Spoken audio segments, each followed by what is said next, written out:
أعوذ بالله من الشيطان الرجيم.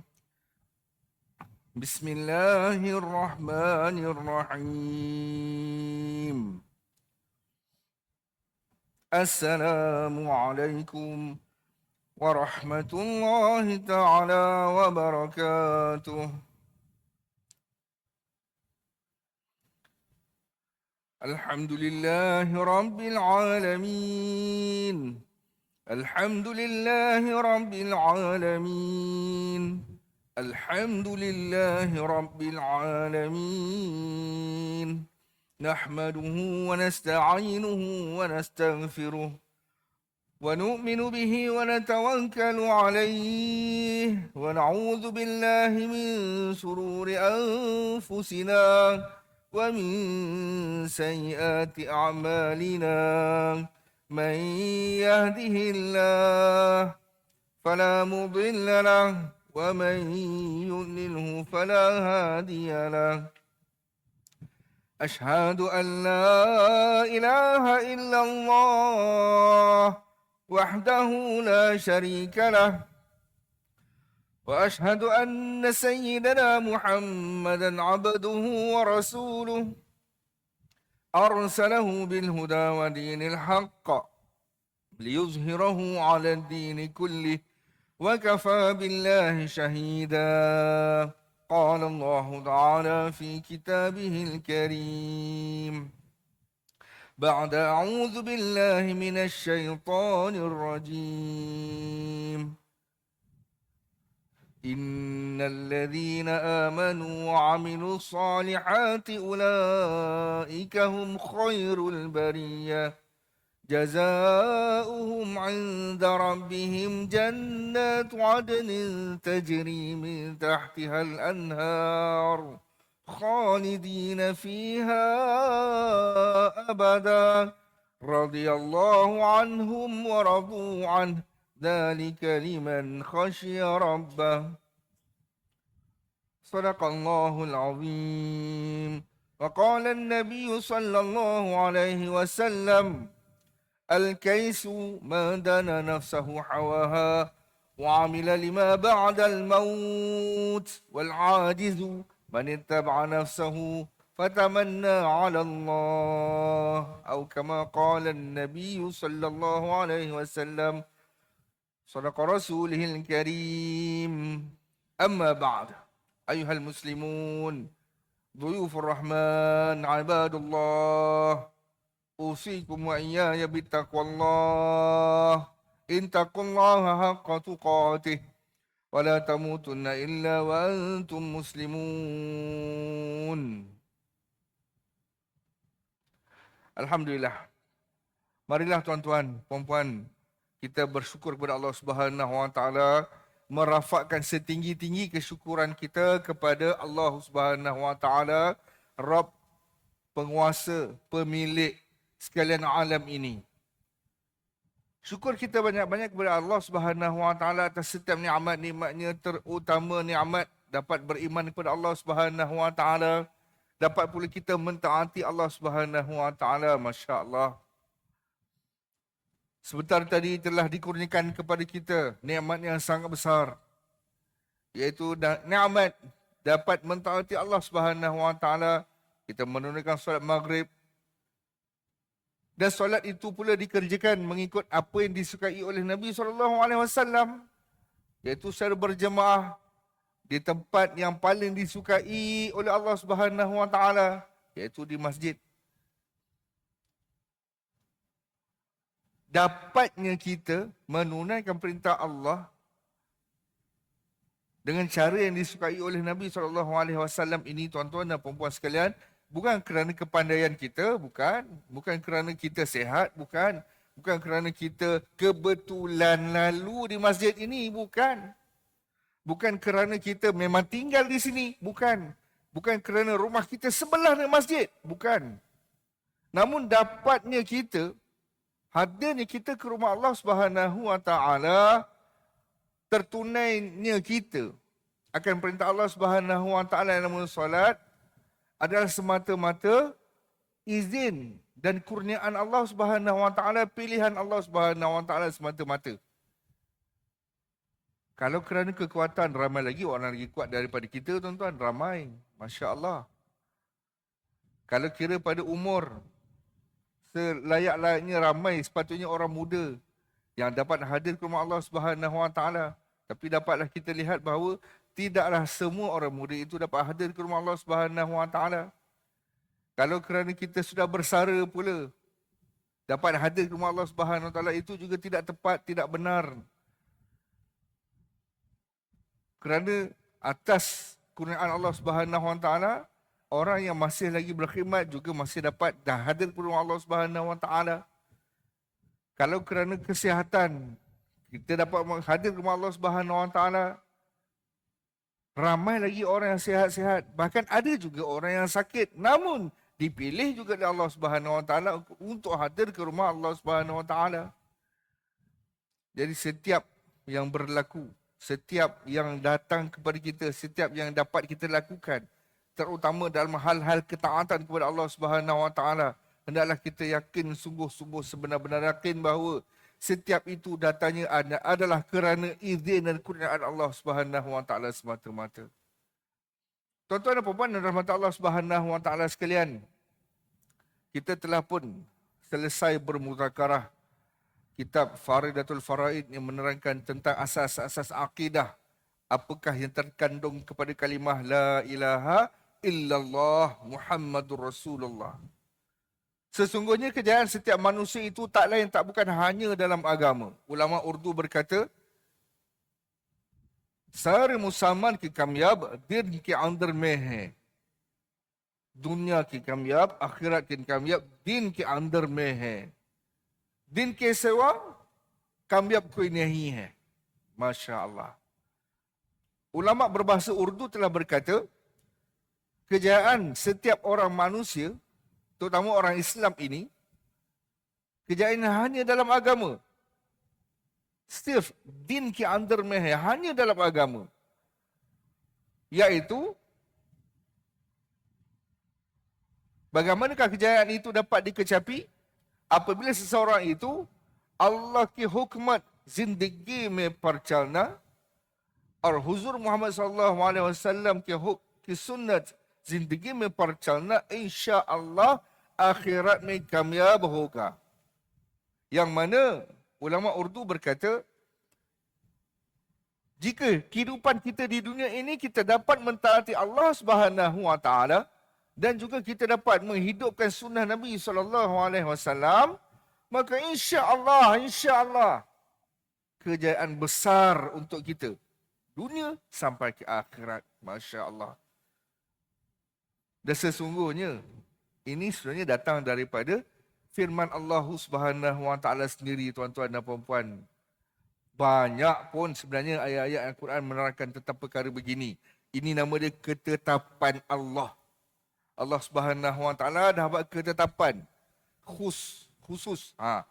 Ketetapan ataupun requirement untuk mendapat kejayaan di sisi Allah Subhanahu Wa Taala. Apakah requirementnya? Antara yang terdapat dalam surah Al-Bayyinah. Allah Subhanahu Wa Taala kata apa? Surah Al-Bayyinah Allah Subhanahu Wa Taala beritahu sifat orang yang gagal dan sifat orang yang berjaya. Innal ladzina kafaru min ahlil kitab wal musyrikin. Ini semua orang yang gagal. Orang yang kafir di kalangan pada ahli kitab, wal musyrikin, dan orang-orang yang mensyirikkan Allah Subhanahu Wa Taala. Antara kafir dan syirik kita takut, tuan-tuan. Kerana orang kafir dah tentulah tidak beriman kepada Allah. Yang syirik ni kita takut ni kemungkinan kita ni tergolong di kalangan orang-orang syirik. Kita takut. Auzubillah min zalik. Kita kena takut sungguh-sungguh. Kerana orang yang mensyirikkan Allah ini adalah ada ketikanya hati dia mengatakan bahawa Allah Subhanahu Wa Taala itu Rabb Tuhannya. Tetapi ada juga ketika-ketika waktu-waktunya bila imannya lemah, dia bergantung harap pula kepada perkara lain selain daripada Allah Subhanahu Wa Taala. Ini orang syirik yang kita kena takut. Bukan kita takut orang syirik, tak. Kita kena takut bersifat syirik itu. Dikhawatiri sifat syirik itu ada dalam diri kita. Auzubillah min zalik. Dan ini adalah orang yang gagal di sisi Allah Subhanahu Wa Taala. Allah Subhanahu Wa Taala kata apa? Fi nari jahannam. Mereka itu kekal dalam surga, dalam neraka Allah Subhanahu Wa Taala. Khalidina fiha. Kekal pula di dalamnya selama-lamanya. Ulaika hum syarrul bariyah. Dan mereka itu adalah seburuk-buruk makhluk. Innal ladzina amanu wa 'amilus solihat ulaika hum khairul bariyah. Manakala bagi orang yang beriman dan beramal soleh, Allahu Akbar, jelas terang dah. Beriman kepada Allah dan Rasulnya dan beramal soleh. Taat kepada Allah, ikut sunnah Nabi SAW. Ke ada cara kesolehan yang lebih tinggi daripada cara Nabi, tuan-tuan? Ada cara kesolehan kepada Allah, cara mentaati Allah yang lebih tinggi, yang lebih afdal caranya daripada cara yang ditunjukkan oleh Nabi kita, Nabi Muhammad sallallahu alaihi wasallam. Ada ke tuan-tuan? Tak ada dah. Tak ada. Jadi seseorang yang mentaati Allah, ikut sunnah Nabi sallallahu alaihi wasallam, inilah orang yang dikatakan sebagai innal ladzina amanu wa 'amilus solihat ulaika hum khairul bariyah. Sesungguhnya mereka itulah orang-orang yang digelarkan sebagai sebaik-baik makhluk Allah. Jadi tuan-tuan dan puan-puan yang rahmati Allah Subhanahu Wa Taala, sebagai sambungan kepada muzakarah kita, rentetan selepas kita muzakarah mengenai perkara-perkara akidah yang terdapat dalam kitab Fardhatul Faraid, kita telah pun berbicara tentang kehebatan kebesaran Allah Subhanahu Wa Taala dan sifat-sifat yang wajib, yang mustahil dan yang harus bagi Allah Subhanahu Wa Taala. Kita juga telah pun sama-sama bermuzakarah mengenai kalimah Muhammadur Rasulullah, mengenai sifat-sifat yang wajib dan harus bagi sekalian Nabi dan Rasul, khususnya kepada Nabi kita Nabi Muhammad sallallahu alaihi wasallam. Kita juga telah bermuzakarah mengenai kitab-kitab yang telah diturunkan oleh Allah Subhanahu Wa Taala, dan kita juga telah pun bermuzakarah mengenai malaikat-malaikat yang telah diciptakan oleh Allah Subhanahu Wa Taala sebagai hamba-hamba Allah. Maka pada hari ini insya-Allah tuan-tuan dan seterusnya kita akan bermuzakarah pula mengenai perkara-perkara yang dikatakan sebagai hari akhirat. Hari akhirat, beriman kepada hari akhirat. Dan ini adalah rukun Islam, rukun iman kita yang kelima, masya-Allah. Rukun iman kita yang kelima. Tuan-tuan puan-puan yang dirahmati Allah Subhanahu Wa Taala, bila bermula akhirat tuan-tuan? Bila bermulanya akhirat? Bermulanya akhirat itu apabila telah tertutupnya pintu taubat. Bermulanya akhirat itu adalah apabila tertutupnya pintu taubat, maka disitulah bermulanya akhirat. Dan tertutupnya pintu taubat ini pada dua keadaan. Yang pertama, ketika kita sendiri berada dalam keadaan sakaratul maut. Kita sendiri berada dalam keadaan sakaratul maut.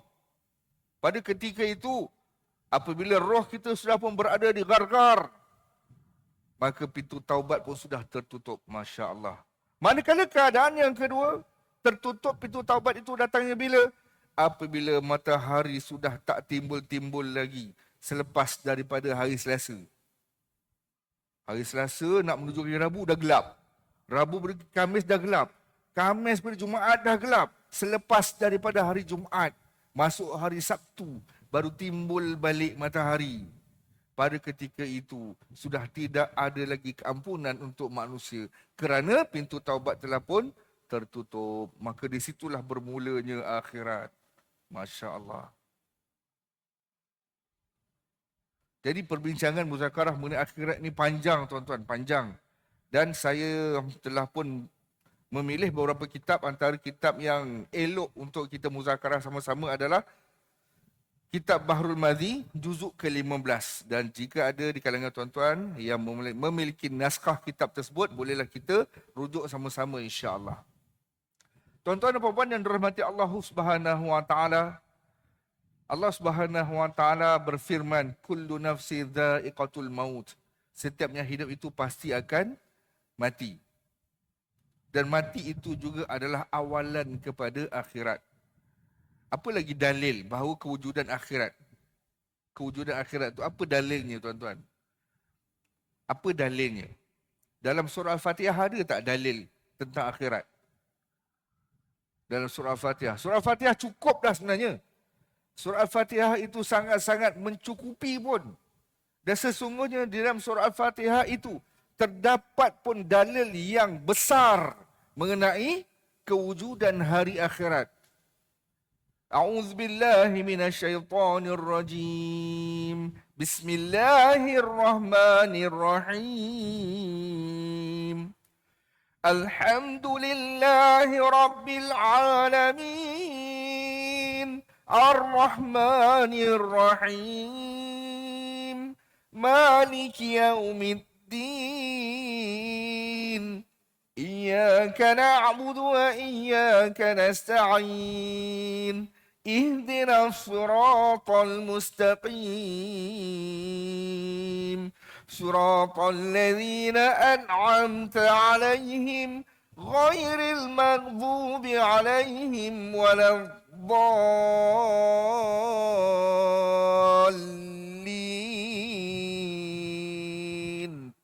Amin. Allah Subhanahu wa taala berfirman jelas di dalam Al-Quran menerangkan tentang diri Allah Subhanahu wa taala sendiri dan memuji-muji kepada dirinya yang maha hebat, yang maha agung. Alhamdulillah, segala puji bagi Allah Rabbil Alamin. Allah Subhanahu wa taala menggelarkan dirinya. Yang pertama sekali Allah Subhanahu wa taala menggelarkan dirinya sebagai Rabbil Alamin, Tuhan kepada sekalian alam. Masya-Allah. Tuhan kepada sekalian alam. Allah Subhanahu wa taala mensifatkan dirinya sendiri sebagai Tuhan sekalian alam. Bagi kita yang sedang hidup di muka Allah Subhanahu wa taala ini, tak lain tak bukan bahawa sesungguhnya la ilaha illallah, tiada Tuhan selain Allah, dan Allah itulah Tuhan sekalian alam. Dan Allah Subhanahu wa taala juga menerangkan sifatnya yang maha mengasihi, yang maha pemurah pula kepada sekalian hamba-hambanya. Ar-Rahmanir Rahim. Dan seterusnya Allah Subhanahu wa taala menerangkan lagi, mensifatkan lagi kehebatan dirinya, yaitu pada ayat seterusnya Maliki Yaumiddin, yang merajai, yang menguasai, yang menakluki hari ad-din. Dan sekalian ulama tafsir telah sepakat mengatakan bahawa Yaumuddin itu adalah hari-hari akhirat. Hari akhirat. Masya Allah. Maka jelas terang di dalam surah Al-Fatihah sendiri terdapat dalil yang besar menunjukkan bahawa akhirat itu ada. Masya Allah. Akhirat itu ada. Mungkin ada sesetengah orang, mungkin, ataupun bagi orang-orang yang tersalah dalam mencari jalan menuju kepada Allah Subhanahu wa taala, ada yang mengatakan bahawa, sebagai contoh, beberapa bulan yang lalu kita digemparkan dengan beberapa ajaran yang bersimpang jauh, sehingga tergamak mereka mengatakan bahawa Allah Subhanahu wa taala itu wujud seperti mana hamba-Nya menamakan dirinya pula sebagai Muhammad. Allahu Akbar. Mudah-mudahan mereka itu Allah Subhanahu wa taala bukakan pintu taubat untuk mereka. Masya-Allah. Amin amin ya rabbal alamin. Bila dicari di mana nak beriman kepada hari akhirat, Sesungguhnya Allah Subhanahu Wa Taala terangkan banyak dalam Quran tentang beriman pada hari akhirat. Jelas. Jelas tuan-tuan. Antaranya lagi selain daripada surah Al-Fatihah. Selain daripada surah Al-Fatihah, apakah lagi dalil daripada Al-Quran yang menunjukkan bahawa kita ini wajib untuk beriman dengan hari akhirat? Antaranya, A'udzubillahi minasyaitonirrajim. Innama ya'muru masajidallahi man amana billahi wal yaumil akhir. Ayat tu panjang, seberhenti sehingga di situ. Sadaqallahul azim. Innama ya'muru masajidallah. Sesungguhnya orang-orang yang memakmurkan rumah-rumah Allah. Man amana billah. Adalah tanda mereka itu yang beriman kepada Allah. Wal yaumil akhir. Dan juga kepada hari akhirat. Masya Allah. Di dalam ayat tersebut Allah Subhanahu Wa Taala jelaskan bahawa tanda-tanda orang beriman itu, yang pertamanya dia memakmurkan rumah-rumah Allah. Dan iman itu pula selain daripada beriman kepada Allah, dia itu juga beriman kepada wujudnya hari akhirat. Masya Allah. Manakala Nabi SAW pula bersabda dalam hadis sahih. Nabi SAW bersabda sebagai satu hadis yang sangat-sangat elok kita jadikan sebagai pegangan dalam hidup kita. Nabi SAW bersabda berbunyi, Al-Kaisu man dana nafsahu hawaha wa amila lima ba'dal maut. Wal ajizu man ittaba'a nafsahu fatamanna 'ala Allah. Atau kama qala Nabi SAW. Mafhumnya, maknanya, terjemahannya, Al-Kaisu orang yang bijak adalah orang yang tekan hawa nafsunya. Adalah orang yang tekan hawa nafsunya. Al-Kaisu man dana nafsahu hawaha. Dia tekan hawa nafsu dia. Wa amila lima ba'dal maut. Dan dia beramal untuk kehidupan selepas mati. Inilah akhirat. Kehidupan selepas mati. Wal ajizu, manakala orang yang tidak bijak, Nabi SAW bersabda, adalah orang yang berterusan ikut hawa nafsu dia. Manittaba'a nafsahu, berterusan ikut hawa nafsu, melanggar setiap hukum Allah Subhanahu Wa Taala. Dan kemudian hanya mengharapkan ataupun hanya berangan-angan kosong mengatakan bahawa Allah itu Maha Pemurah. Di sinilah yang dikatakan sebagai fatamanna 'ala Allah, iaitu orang yang kemudian hanya berangan-angan kosong terhadap rahmat Allah Subhanahu Wa Taala. Tak apalah, Allah Maha Pengampun.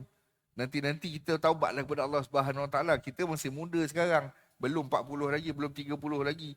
Semayang tak semayang tu nantilah. Umur 50 lah pergi masjid, umur 60 lah pergi semayang. Masya Allah. Ini sifat orang yang Nabi SAW katakan sebagai fatamanna 'ala Allah. Dia berharap-harap hanya kepada Allah Subhanahu Wa Taala dengan harapan yang dusta, harapan yang palsu. Masya Allah. Dalam hadis tersebut Nabi SAW kata apa tuan-tuan? Orang yang bijak ini adalah orang yang tekan hawa nafsunya dan kemudian dia itu buat persiapan untuk kehidupan selepas mati. Ini adalah orang yang bijak. Jadi kehidupan selepas mati ni, kehidupan yang bagaimana tuan-tuan? Sesungguhnya itulah kehidupan sebenar kita.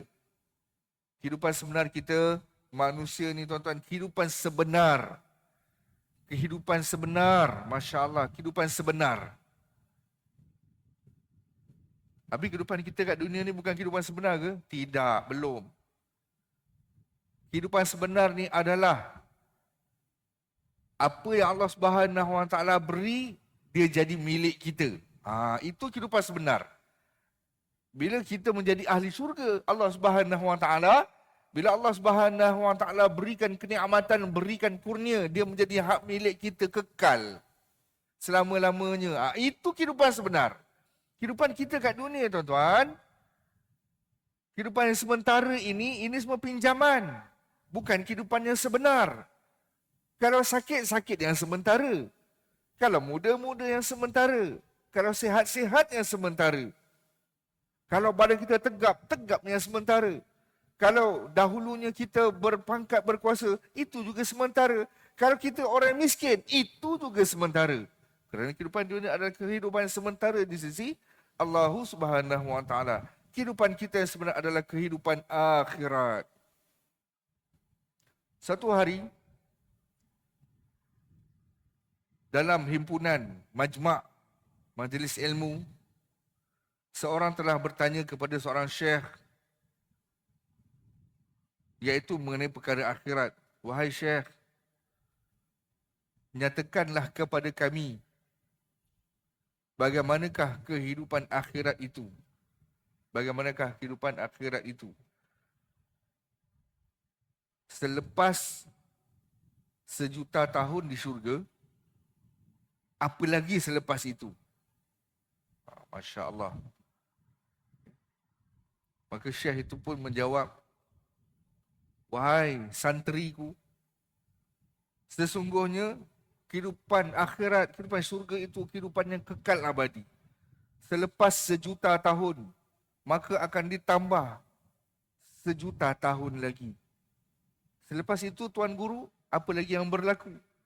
Selepas selesai 1,000,000 tahun, akan ditambah 10,000,000 tahun lagi. Selepas itu apa lagi, wahai Tuan Guruku? Selepas 10,000,000 tahun, akan ditambah 100,000,000 tahun lagi. Sampai bilakah berakhirnya, wahai Tuan Guruku? Sesungguhnya kehidupan itu tidak akan berakhir sampai bila-bila.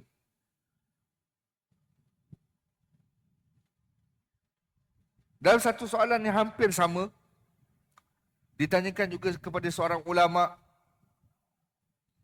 Imam Ahmad bin Hanbal memberitahu kepada anak muridnya, kehidupan dunia ini adalah sementara. Kehidupan dunia ini adalah sementara. Jika panjang macam mana sekalipun kehidupan dunia, ia pasti akan berakhir. Dan Syekh Imam bin Ahmad bin Hanbal memberitahu, jika sekiranya seluruh dunia ini dipenuhi dengan biji gandum, seluruh dunia ini tuan-tuan dipenuhi dengan biji gandum. Biji gandum ni besar ke? Tak, kecil ke? Kecil sangat. Seluruh dunia dipenuhi dengan biji gandum, subhanallah. Bukan masjid ni yang penuh dengan biji gandum. Bukan masjid ni je, tak. Seluruh dunia penuh dengan biji gandum. Dan setiap 1,000 tahun, maka hadirlah seekor burung yang paling kecil, datang dan ambil sebiji daripada gandum tersebut dan bawa pergi. Lama kelamaan, 1,000 tahun, selepas 1,000 tahun, selepas 1,000 tahun, selepas 1,000 tahun, selepas 1,000 tahun, selepas 1,000 tahun, selepas 1,000 tahun. Walau lama macam mana sekalipun, pasti dan pasti akan ada penghujungnya. Tetapi akhirat tidak ada penghujung buat selama-lamanya. Masya Allah. Itulah kehidupan akhirat. Kehidupan sebenar kita, tuan-tuan. Jika bahagia kehidupan akhirat, maka bahagialah kehidupan selama-lamanya. Jika kehidupan akhirat kita yang bermula dengan alam kubur, Masya Allah, kehidupan akhirat ni pula dia ada pelbagai alam. Bermula dengan alam kubur. Alam pertama, alam persinggahan pertama. Alam kubur. Kemudian kita akan dibangkitkan daripada tulang sulbi kita. Yakhruju min bainis sulbi wat taraib. Itu juga adalah dalil tentang kehidupan akhirat. Yang mana kita ini akan ditumbuhkan daripada tulang sulbi kita. Tulang belakang kita, tulang ekor kita yang hujung, yang last tu sangat kecil dan tidak akan hancur sebesar biji benih. Daripada tulang tersebut Allah Subhanahu Wa Taala janji akan ditumbuhkan balik kita ni, tuan-tuan, di padang mahsyar. Yakhruju min bainis sulbi wat taraib. Innahu ala raj'ihi laqadir.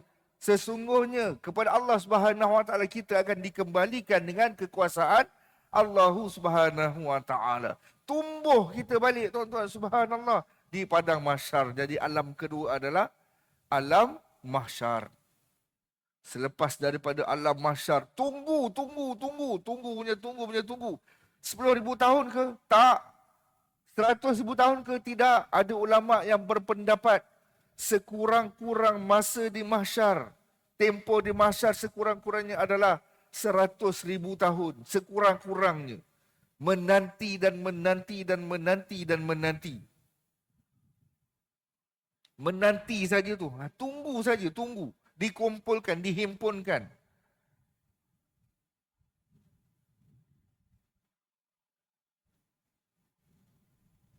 Allah Subhanahu Wa Taala juga berfirman, alam yahsyaran nas.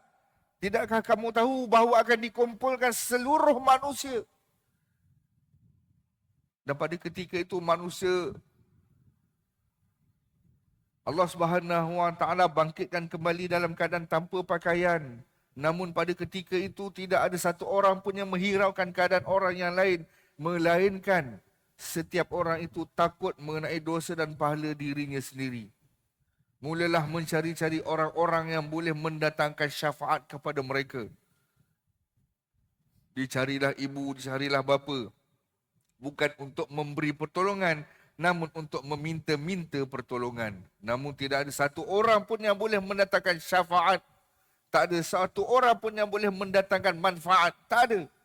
Melainkan syafaatul kubra yang dibawa oleh Nabi kita Nabi Muhammad sallallahu alaihi wasallam, maka bermulalah mizan, iaitu alam seterusnya, alam timbangan. Pada ketika itu tuan, bila bermulanya timbangan, pada ketika itu barulah diserahkan kepada kita setiap buku catatan amal kita. Bahagialah orang yang mendapat buku catatan amal daripada tangan kanannya. Dan celakalah bagi orang-orang yang mendapat buku catatan amal di tangan kirinya. Allahu Akbar. Bermulalah pula mizan, timbangan. Ada pula Nabi SAW bersabda, di kalangan umatnya, Nabi Muhammad SAW bersabda, di kalangan umat ini, ada di kalangan umatnya yang mendapat keistimewaan masuk ke dalam syurga tanpa hisab. Dibangkitkan di padang mahsyar, ya, dibangkitkan. Semua dibangkitkan di padang mahsyar. Tetapi apabila sudah bermulanya timbangan, maka ada di kalangan umat Nabi Muhammad SAW ini yang akan masuk ke syurga tanpa hisab. Antaranya adalah orang yang menjaga solat 5 waktunya sehari semalam ikut sunnah Nabi SAW. Antaranya lagi orang yang syahid di jalan Allah Subhanahu Wa Taala. Antaranya lagi orang-orang yang menjunjung tinggi Al-Quran, orang-orang yang hidup matinya untuk Al-Quran, di kalangan hafiz Al-Quran, masya-Allah. Namun ada juga di kalangan umat Nabi Muhammad SAW, seperti mana ada yang mendapat rahmat daripada Allah Subhanahu Wa Taala masuk syurga tanpa hisab. Ada juga di kalangan umat Nabi Muhammad SAW yang celaka kehidupannya. Auzubillah min zalik ya Allah. Allahumma fazna minhu ya Allah. Kami mohon perlindunganmu ya Allah daripada kecelakaan dan keburukan makhluk-makhluk yang tidak diredai olehmu ya Allah. Antaranya adalah tuan-tuan, orang-orang yang mensyirikkan Allah daripada umat Nabi Muhammad sallallahu alaihi wasallam. Mensyirikkan Allah, dia terus masuk dalam neraka tanpa hisab. Allahu Akbar. Jangan kita rasa kita bebas, tuan-tuan. Jangan kita sangka kita ini selamat daripada dosa syirik. Jangan. Kita kena sentiasa berhati-hati. Bahkan Nabi SAW bersabda, bagaimana nak memperbaharui iman? Bagaimana kita nak konsisten dengan iman? Ada caranya yang telah diajarkan oleh Nabi Muhammad SAW. Bagaimana kita nak konsisten? Konsisten ni bahasa Inggeris, bahasa Arab dia apa tuan-tuan? Istiqamah. Istiqamah, masya-Allah. Allah Subhanahu Wa Taala beritahu orang istiqamah, orang yang konsisten dengan taat Allah ni, innal ladzina qalu rabbunallah tsumma istaqamu tatanazzalu alaihimul malaikatu alla takhafu wa la tahzanu wa abshiru bil jannati allati kuntum tu'adun. Sadaqallahul azim. Sesungguhnya orang-orang yang berkata, Tuhanku adalah Allah, Tuhanku adalah Allah. Dia istiqamah dalam keadaan tersebut. Istiqamah ni konsisten maksudnya. Keadaan dia senang, dia ingat pada Allah. Keadaan dia sakit, dia ingat pada Allah. Keadaan dia dalam keadaan dia terhimpit kehidupan dia ingat untuk infak kepada Allah Subhanahu Wa Taala. Jika Allah Subhanahu Wa Taala beri dia kesenangan, kelebihan dalam hidup, dia masih terus infak kepada Allah Subhanahu Wa Taala. Dalam keadaan dia lemah, dia sakit, dia ingat pada Allah Subhanahu Wa Taala. Dalam keadaan dia sihat, dia tetap ingat kepada Allah Subhanahu Wa Taala. Ini namanya istiqamah. Tatanazzalu alaihimul malaikah. Allah Subhanahu Wa Taala turunkan malaikat kepadanya untuk membantu kehidupan sehariannya. Bahkan malaikat pula mendoakan untuknya, alla takhafu wa la tahzanu. Jangan kamu takut, jangan kamu bimbang mengenai kehidupan dunia kamu. Wa absyiru bil jannah, bahkan diberikan pula berita gembira tentang kehidupan syurga. Masya-Allah, masya-Allah. Bagi orang yang konsisten. Dan bagaimana pula sabdaan Nabi sallallahu alaihi wasallam? Nabi sallallahu alaihi wasallam bersabda, "Jaddidu imanakum." Perbaharuilah iman kamu. Sahabat-sahabat bertanya, "Qila, kaifa nujaddidu imanana ya Rasulullah?" Bagaimana kami hendak perbaharui iman kami ya Rasulullah? Lantas Nabi SAW bersabda lagi, "Aksiru min qawli la ilaha illallah." Perbanyakkanlah olehmu qaul, perkataan, percakapan, perbualan, muzakarah, tausiyah, tazkirah kepada perkataan kalimah la ilaha illallah. Mafhum kalimah la ilaha illallah. Sentiasa membesarkan Allah. Sentiasa di dalam hati ini meletakkan hanya Allah Subhanahu Wa Taala yang Maha Berkuasa. Dan sesungguhnya makhluk tidak boleh mendatangkan sebarang bekas, sebarang kesan, sebarang manfaat, sebarang mudarat tanpa izin daripada Allah Subhanahu Wa Taala. Jadi tuan-tuan dan puan-puan yang dirahmati Allah Subhanahu Wa Taala, sesungguhnya kehidupan akhirat itu pasti akan berlaku kepada kita semua. Dan insya-Allah untuk minggu-minggu yang akan datang, kita sama-sama akan bermuzakarah mengenai kehidupan akhirat. Seperti mana yang saya katakan tadi, akhirat itu bermula apabila pintu taubat itu tertutup. Dua keadaan. Keadaan yang pertama apabila kita sendiri, nyawa berada di gargar. Itu keadaan yang pertama. Keadaan yang kedua apabila dunia ini sendiri kiamat berlakunya. Kerana kiamat itu adalah juga permulaan kepada akhirat. Dan insya-Allah pada minggu-minggu seterusnya kita akan bermuzakarah mengenai kiamat dan tanda-tandanya, ataupun apakah fitnah-fitnah yang telah Nabi SAW sabdakan yang bakal dan akan berlaku di akhir zaman. Mudah-mudahan dengan muzakarah kepada hadis-hadis tersebut akan semakin mencerahkan jalan kepada kita, semakin kita banyak mentaati Allah Subhanahu Wa Taala dan Rasulnya, semakin kita pula banyak menjauhi setiap yang dilarang oleh Allah Subhanahu Wa Taala dan Rasulnya, insya-Allah. Tuan-tuan dan puan-puan yang dirahmati Allah Subhanahu Wa Taala sekalian, sesungguhnya yang baik itu sekaliannya datang daripada Allah Subhanahu Wa Taala, dan setiap yang buruk datang atas kelemahan saya, kerana saya juga adalah manusia biasa. Saya mohon ampun daripada Allah Subhanahu Wa Taala dan minta maaf daripada tuan-tuan dan puan-puan. Sama-samalah kita tutup majlis ilmu kita pada malam ini dengan tasbih kafarah dan suratul Ars.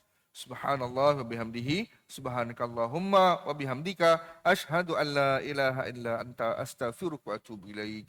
A'udzu billahi minasyaitonir rajim. Bismillahirrahmanirrahim. Wal 'asr innal insana lafi khusr illa alladhina amanu wa 'amilus solihat wa tawassaw bil haqq wa tawassaw bis sabr. Ya awwalal awwalin, ya akhiral akhirin, ya dzal quwwatil matin, ya rahmal masakin, ya arhamar rahimin.